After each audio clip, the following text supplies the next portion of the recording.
Good day, gentlemen and ladies. As you can see behind me, I'm painting all the interior plastic trims of my Cessna 150 Model L, and there's a lot of it. The not only painting but also fixing them, because I had some plastic cracked that I fixed with fiberglass repair. So I use a resin and a fiberglass cloth, mix it together, and then I put it in the back just to give you an idea. Which I just finished paint about 3 hours ago, but it's a fast drying paint. Let's see if I can use something. Yeah, right there. This is the perfect example there that I repaired. All right, there's also a corner here. All right, I still have some paint there. For those of you asking, well, Dave, why did you just buy new ones? My goodness. All right, just to give you an example, this piece go in the back in the cargo bay on each side. All right, this one and this one, 175 US dollar for each. Okay, each. The side door, so this is the right door, passenger door. This is the pilot door, the plastic trim. I believe,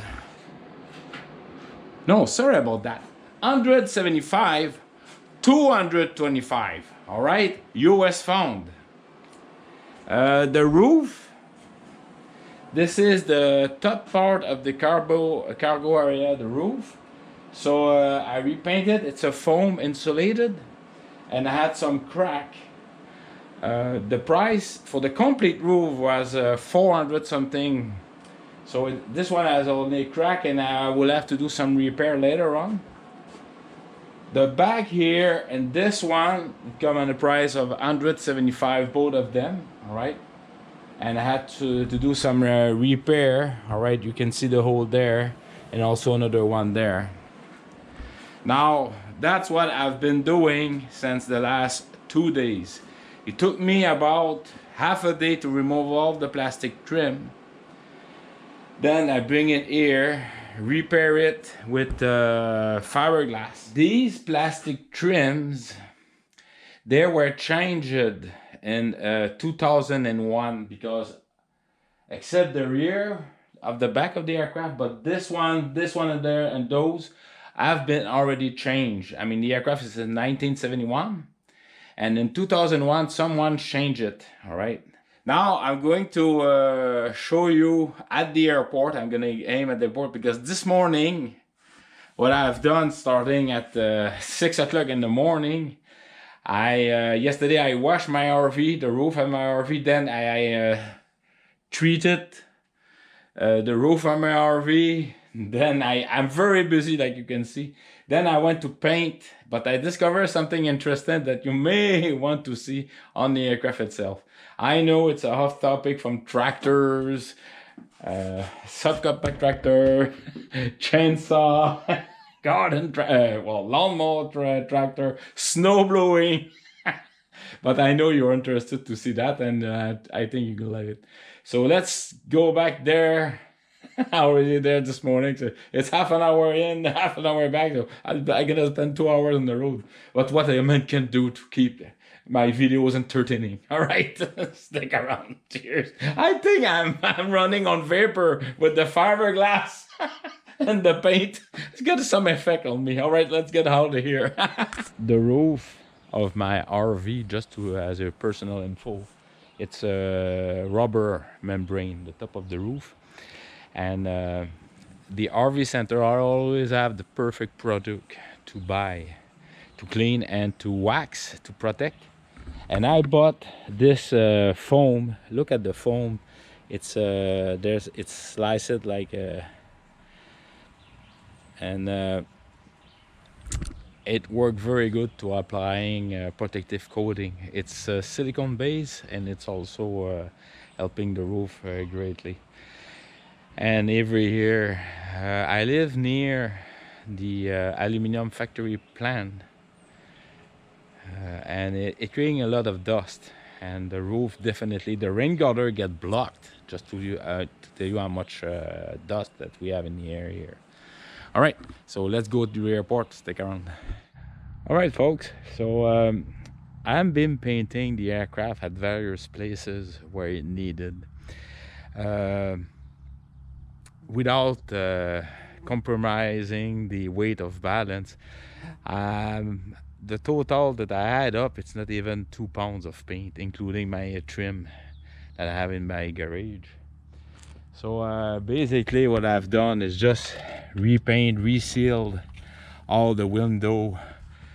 You can see here on the top, I redone the caulking all around. I did paint all around the fuel, where I do the fueling, because they had a lot of scratches. Most of problem is of people with their belt, the scratching the surface of the top of the aircraft, and scratch on aluminum is not good. I also did some patch up using various sealant, because here it was broken. Same thing here on the top, and the place that I also painted, like same thing on the rear here, I went over, but I will remove it. But yeah, definitely I redone some stuff all around. I even touched the rear here of the plastic. They had some cracks, so I fixed it, and I repaint some spot where it needed, because definitely it was a need of a tender love. Same thing on the top with the beside the red light all around there. I don't know the sun if you're gonna see that, but things and that's how you learn your aircraft, is working on it, doing the maintenance on it. And I also did the painting various spot, like all the here, so the air is smoother. Now the interesting part, I'm gonna go show you that inside. Whoop, we have an aircraft taking off. Oh, that is a short takeoff. All right, so it's I think it's a 172.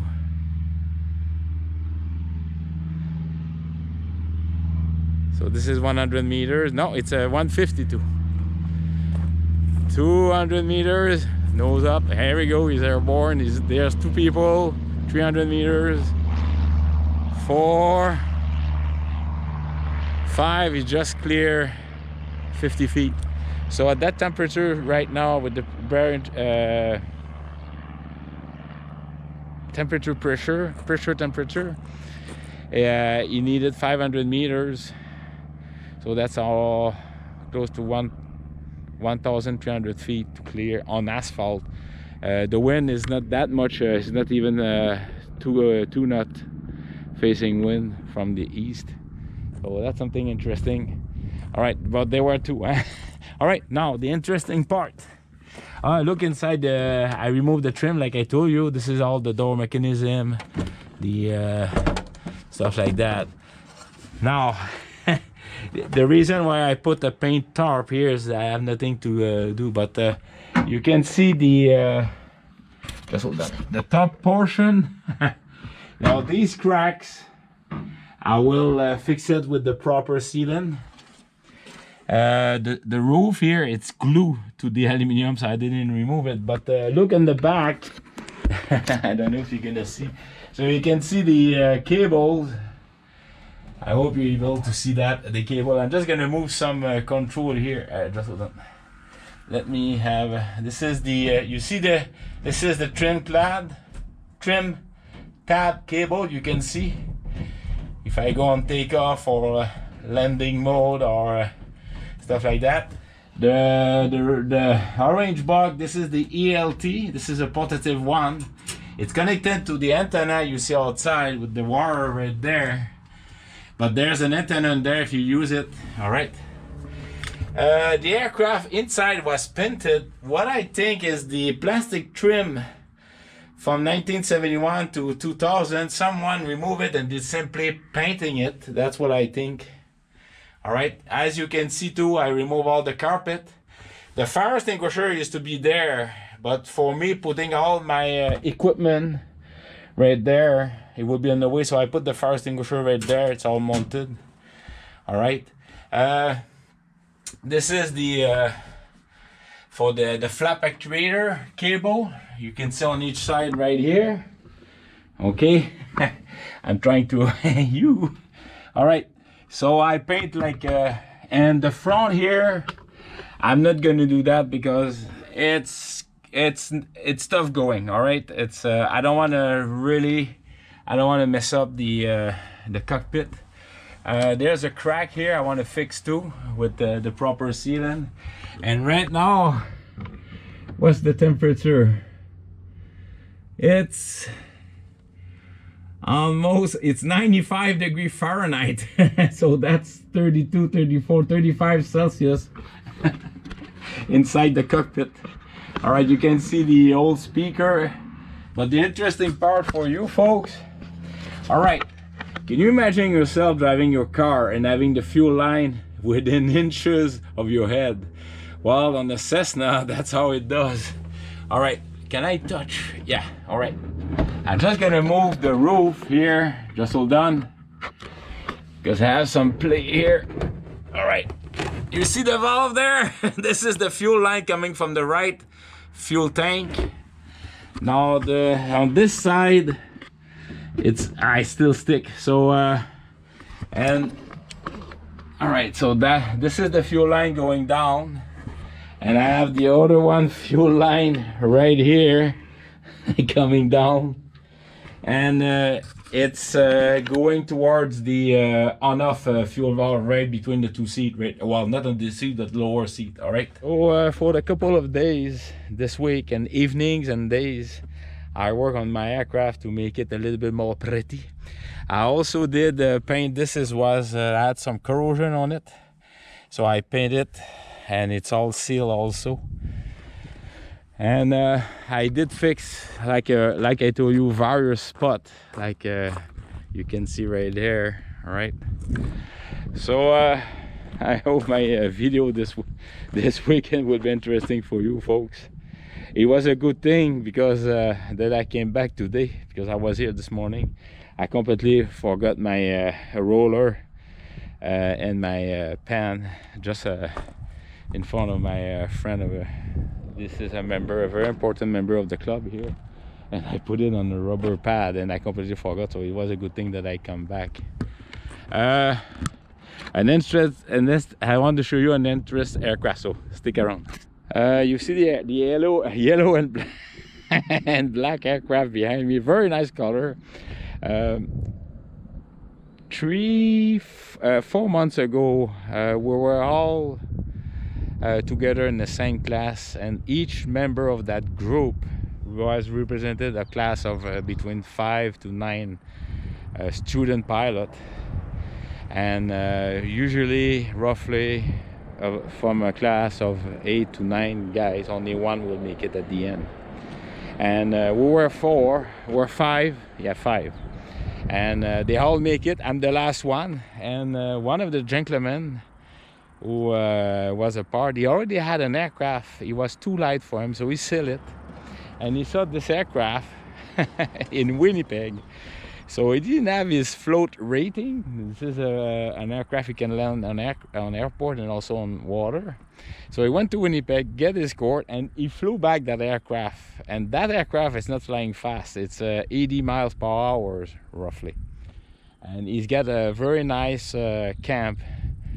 Oof, 4 hours of driving north of here, and for him it's about maybe 2 hours and 30 minutes. So this is a very short takeoff and landing aircraft on water and also on ground, but definitely a very interesting thing. So I hope you find interesting my video.